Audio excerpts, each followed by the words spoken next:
Assalamualaikum warahmatullahi wabarakatuh. Alhamdulillah wa syukurillah wa la haula wa la quwwata illa billah. Hari ini Selasa 2 Juni 2026, hari pertama kerja mungkin bagi pegawai negeri yang long weekend, yang long dari Idul Adha, terus Sabtu, Jumat, Kamis, Jumat, Sabtu, Minggu, Senin, karena Senin juga tanggal merah. Perkiraan tadi akan macet, akan crowded di jalan karena ini hari pertama kerja. Ini Alhamdulillah hingga hari ini masuk, hingga jam ini jam 7.18 itu telah masuk ke tol Jor Timur via Bintara, arah ke Lebak Bulus, ke South Quarter, di kantor di Jakarta Selatan. Bulan Mei memang bulan yang memberi pelajaran terbaik bagi kami ya.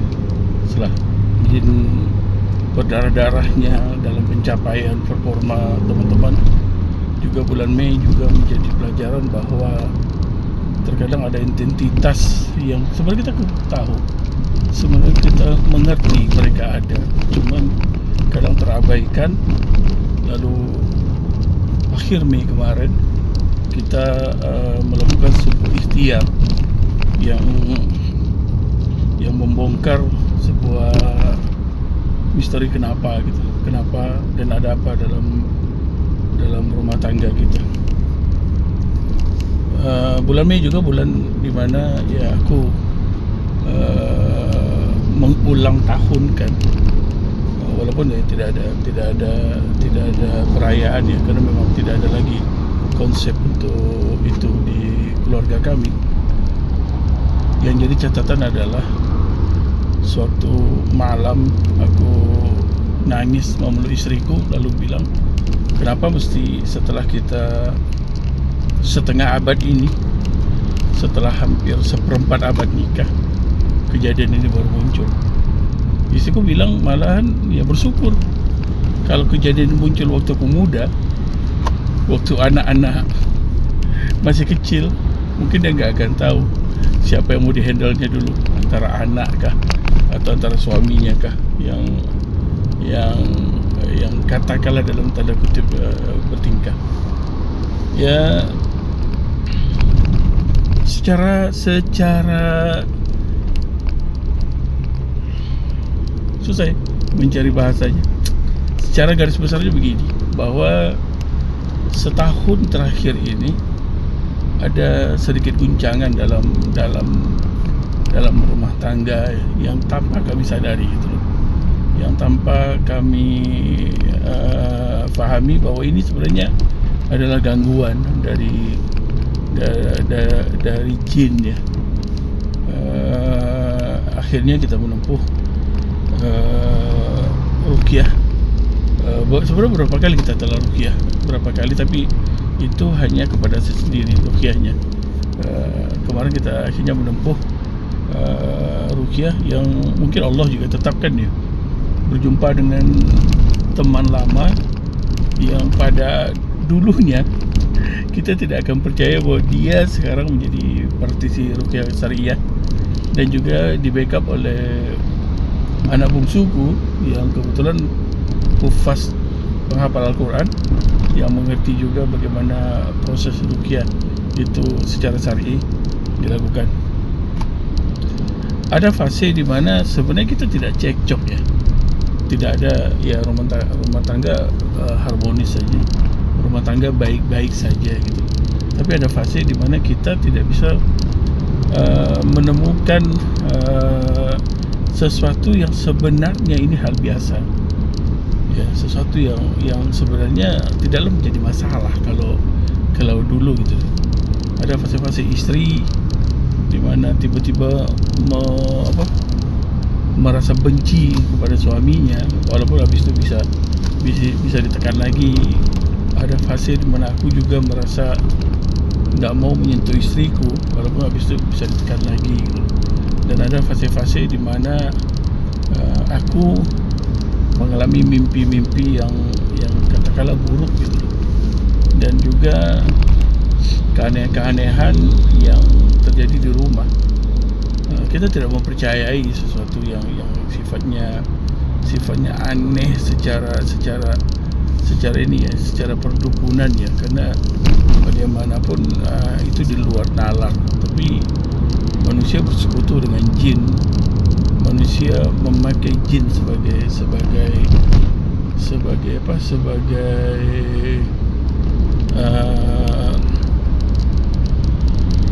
sekutunya, itu pasti ada.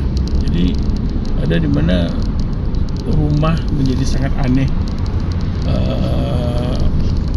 Ada seperti pasir yang selalu ada di sudut kamar, walaupun kamar tertutup ya, karena ada AC segala macam, dan tidak ada jatuhan pasir dari loteng, tapi ada pasir terus di sudut kamar. Lalu ada bunyi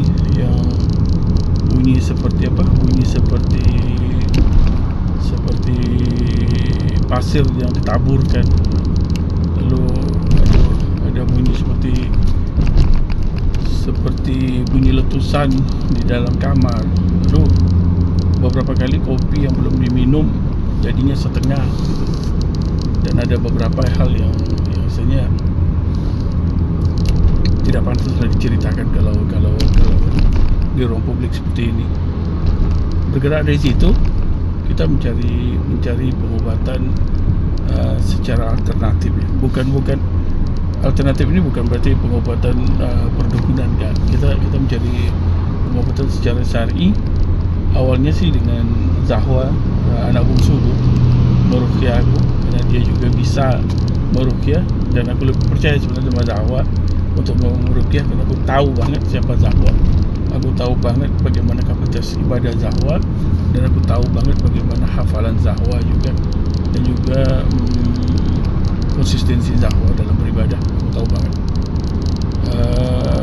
Berhubung Zahwa kuliah dan sekali-sekali per semester pulang, jadi pengobatan cara ruqyah hanya bisa dilakukan sewaktu dia pulang, sewaktu dia tidak lagi kuliah. Kita melakukannya ya, ada sensasi muntah dan segala macam, dan ada beberapa kali aku berbicara.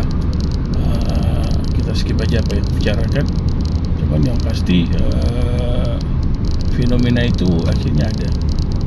Kemarin di akhir bulan sebenarnya kita Januari dulu aku telah berbicara dengan teman ini, salah seorang teman lama yang aku kenal waktu masih tugas di Padang. Kita waktu itu masih ngekos, dia masih bujang, aku udah nikah dan istri tinggal Pekanbaru, jadi kami ngekos sama-sama di daerah Parak Gadang namanya, di Padang. Jumpa Januari, berbicara yang ngalor ngidul, lepas rindu segala macam. Lalu dengan dandanan yang berubah sekarang, lalu berubah dia praktisi ruqyah syariah. Tapi di otak aku pada waktu itu Januari jumpa, kadang-kadang kita menjengkal orang dari terakhir kita jumpa dia. Enggak lah, sholat aja kemarin enggak nih anak, segala macam gitu loh. Tapi entah kenapa akhir Mei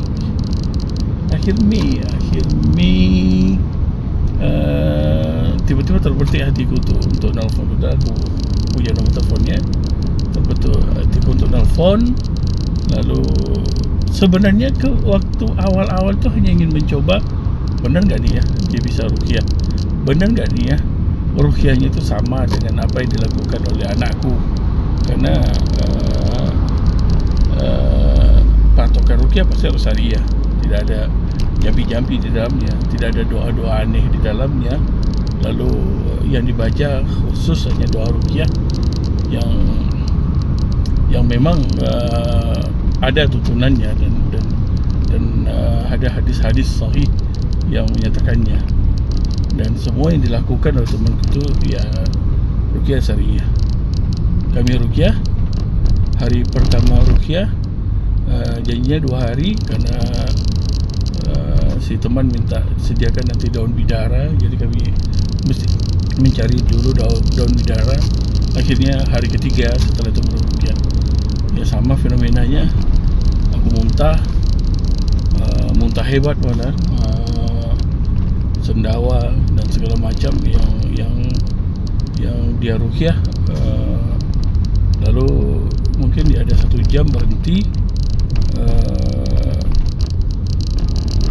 3 hari setelah itu, kita dalam 2 hari kita cari daun bidara, karena rupanya ada yang jual online daun bidara. Kita cari daun bidara, dia minta blender kan, dijadikan untuk mandi dan minum, lalu kita ruqyah. Aku dengan istri jadinya ruqyah, karena bagaimanapun ada fenomena juga yang istri juga rasakan gitu loh. Ini lebih kepada hubungan rumah tangga yang alhamdulillah istriku kena, karena duhanya nggak pernah putus, tahajudnya dan zikir pagi petang ini nggak pernah putus. Perasaan itu ada, cuman bisa dinetralisirnya cepat gitu loh. Jadi kami ruqyah berdua, suami istri, disaksikan oleh anakku. Anakku juga bantu untuk membaca doa-doa ruqyah juga. Yang pertama justru istriku yang awal-awal dulu waktu aku ruqyah, istriku tuh tidak pernah merasakan apa-apa, sensasi apa-apa. Tapi sejak mulai dari dia blender daun bidara untuk dijadikan jus, itu dia bilang udah ada rasa mau muntah, cuman masih ditahan. Setelah ruqyah, justru istriku duluan yang muntah banyak banget, muntah dengan sensasi panas di dada, di punggung, dan juga rasa sakit di ketiaknya. Muntah, dan akhirnya ya istriku sampai sakit kepala hebat dan mereda. Di tengah istriku muntah, aku juga muntah. Dan di sana, kalau anakku sih berprinsipnya tidak melakukan dialog dengan siapapun yang entitas siapapun yang mengeluarkan suara ya pada dia. Tapi temanku ini justru melakukan dialog, yang menanyakan apa, kenapa, siapa gitu loh. Jadi aku secara tidak sadar ya, walaupun ayat ruqyah masih ada terdengar di kupingku, cuman kalau apa yang ku bicarakan itu aku betul-betul nggak ingat. Dan itu divideokan semuanya oleh anakku. Ya aku berbicaranya mungkin ya nggak aku sampaikan di sini. Intinya aku berbicara, terjadi dialog, terjadi ya semacam di sana tuh semacam perdebatan ya, antara aku dalam tanda kutip dengan temanku yang meruqyah. Terakhir ya akhirnya ada pengakuan, cuman anakku mewanti-wanti bahwa jin adalah bangsa yang suka bohong. Jadi bisa jadi itu hanya karena keterpojokannya dia, atau bisa jadi memang itu mengaku, cuman tidak semuanya diungkapkannya. Dia mengaku dia diutus oleh seseorang untuk mengacaukan rumah tangga kami. Orang ini sakit hati kepada kami lah, bahwa ingin membuat rumah tangga kami cekcok. Cuman yang dia masukkan itu bukan dalam pertengkaran gitu, tapi dalam hubungan suami istri. Jadi ada beberapa yang mungkin aku nggak bisa cerita di sini, yang menyebabkan kami akhirnya kadang ya timbul rasa curiga, timbul rasa kok jadinya seperti ini gitu loh. Padahal usia kita udah setengah abad masing-masing gitu loh. Tidak ada lagi yang namanya keinginan untuk macam-macam ya. Jadi ada mimpi-mimpi juga yang akhirnya meruntuhkan keinginanku untuk mendekati istriku juga. Jadi dalam racauanku itu, dalam perkataanku itu ya, karena aku sendiri kalau nggak lihat videonya atau nggak diceritakan oleh temanku itu sama istriku, mungkin aku nggak tahu gitu loh. Menyebutkan beberapa nama lalu mengungkapkan kenapanya, lalu dari mana kok bisa masuk gitu loh. Jadi semuanya aku sebutkan, tapi intinya anakku tetap wanti-wanti bahwa yang namanya jin itu tidak bisa dipercaya. Makanya kalau sewaktu anakku meruqyah aku, karena aku lebih percaya anakku meruqyah aku sebenarnya, kalau terjadi racauan begitu, anakku langsung menyadarkan aku, justru memukul aku, pokoknya membuat aku tidak lagi berbicara gitu. Dia kalau aku udah mulai meracau, anakku hanya bilang ayah sadar ya, tapi dia tetap akan lanjutkan ayat-ayat ruqyahnya. Kalau prinsip anakku seperti itu, berbeda. Ada dua prinsip, karena jin hanya mesti dihancurkan, disuruh keluar tanpa harus dibuat dialog. Tapi kalau temanku ini, dia menghancurkannya, menyuruh keluar, tapi dia mau tahu apa sih motivasinya. Dan motivasinya ini yang dia juga wanti-wanti tidak bisa dijadikan sebagai bahan tolak ukur untuk kebenaran, karena jin juga pembohong. Tapi minimal kita tahu bahwa bangsa jin juga bisa diperintah, bisa disuruh. Lalu nama-nama yang mereka sebutkan, yang aku sebutkan, nama-nama yang aku sebutkan itu biar jadi peganganku aja, karena nama ini bukanlah nama yang kami kenal secara personal, enggak. Justru nama ini adalah nama yang sebenarnya orang luar yang kami tahu orangnya siapa, cuman entah apa motivasinya, entah apa yang menjadi faktor pendorongnya, faktor pemicunya untuk melakukan sesuatu yang sebenarnya nggak urusan dia, urusan rumah tangga kami gitu loh. Sebenarnya nggak urusan dia, sebenarnya kenapa gitu? Karena kita tidak punya interaksi. Kalau ini benar ya, aku tidak mau menghukumi ini dengan sesuatu yang pasti ya. Tapi kalau ini benar, lalu apa yang manusia yang disampaikan dalam racauanku itu adalah benar, makanya kami jadi bingung juga, ini motivasinya apa gitu loh. Kok harus membicarakan seperti ini, sementara kita nggak kenal secara pribadi sama dia, tidak pernah berinteraksi secara pribadi sama dia, lalu motivasinya untuk merusak rumah tangga juga kita nggak tahu. Walaupun ada beberapa perkataan dari aku yang mengungkapkan motivasi pribadinya apa, cuman itu sesuatu yang tidak masuk akal. Makanya anakku menyimpulkan, jangan, kalau berdialog dengan jin ya begitu ya, gitu. Karena mereka banyak tipu muslihatnya. Dan temanku tuh wanti-wanti bahwa ini cukup jadi video, cukup jadi jadi konsumsi pribadi gitu loh. Karena bagaimanapun dia tidak kenal siapa yang namanya A, siapa yang namanya B yang disampaikan oleh aku dalam tanda kutip tadi. Tapi juga kalau ini nanti kita harus klarifikasi, namanya orang pasti akan membela diri ya, takut menjadi fitnah atau takutnya menjadi bahan yang akhirnya menjadi pemicu dendam yang lebih besar. Walaupun setelah aku bicara sama istriku, kita juga bingung ya, kenapa si Anu ini yang kita hanya kenal jauh melalui pihak ketiga juga kita kenal, tapi kok punya motivasi untuk seperti ini. Kita skip dulu nama orang, kita skip dulu siapa orangnya, kita skip dulu apa motivasinya, karena itu biar jadi pembelajaran kami yang kita juga akhirnya lebih menguatkan untuk membentengi diri dengan zikir pagi petang dan segala macam. Tapi yang fenomena ini ada, dan fenomena ini juga dialami oleh Rasulullah sewaktu beliau mengalami sakit kepala hebat karena disihir oleh seorang wanita Yahudi yang rambutnya ditanam di dalam sumur kering. Ya, akhirnya Jibril yang meruqyah Rasulullah. Ini fenomena ada. Ini tidak bisa kita abaikan bahwa apa yang aku alami ini sesuatu yang ya kalau dibilang wajar ya wajar gitu loh. Tapi ya di luar kewajaran kalau motivasinya yang biarlah kami yang pegang gitu loh. Tapi manusia bersekutu dengan bangsa jin itu juga sesuatu yang nyata adanya.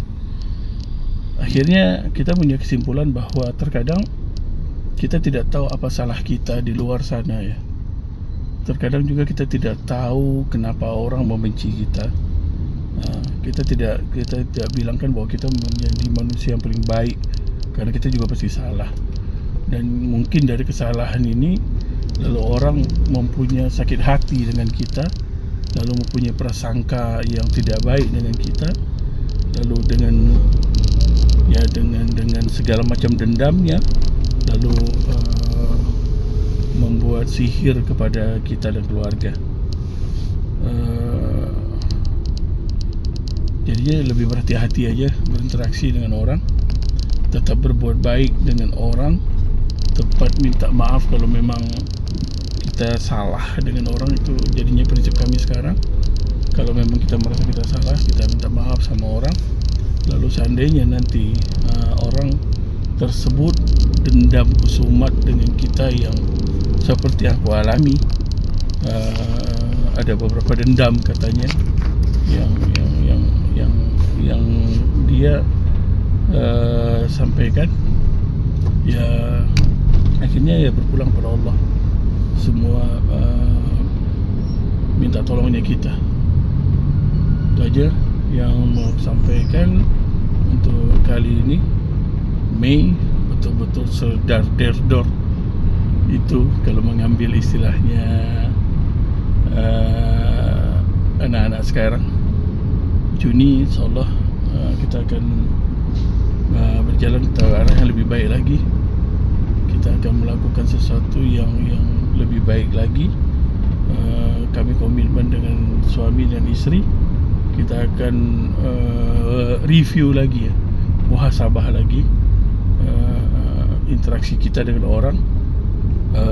Apa saja mungkin titik-titik yang mungkin orang ya tidak terima, bisa jadi dari nasihat-nasihat untuk melarang dia ke tempat-tempat keramat dan segala macam yang membuat dia tidak suka atau apalah yang akhirnya membuat kami seperti ini. Wallahu a'lam bishawab. Assalamualaikum warahmatullahi wabarakatuh.